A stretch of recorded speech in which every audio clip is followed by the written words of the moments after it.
Malam itu jam sudah menunjukkan pukul 3.12 pagi.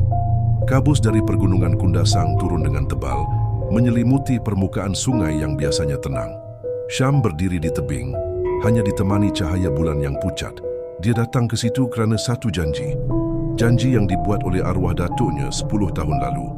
Jangan sesekali engkau panggil namaku di tepi sungai ini bila bulan sedang tegak di atas kepala, pesan datuknya dahulu. Namun rasa rindu mengatasi rasa takut. Syam berbisik perlahan, hampir tidak kedengaran di celah bunyi arus air yang mengalir.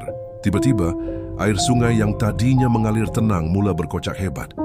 Cahaya bulan yang remang-remang itu seakan-akan dipantulkan oleh sesuatu yang besar di bawah permukaan air. Syam terpaku.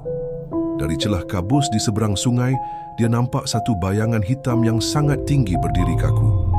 Bayangan itu tidak bergerak, tetapi Syam dapat merasakan mata makhluk itu sedang merenung tepat ke arahnya. Arus sungai mula berbunyi pelik. Bunyinya bukan lagi seperti air, tapi seperti suara manusia yang sedang merintih.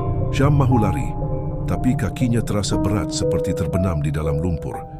Cahaya bulan tiba-tiba menjadi semakin malap, dan bayangan di seberang sungai itu mula melangkah masuk ke dalam air, menghampirinya.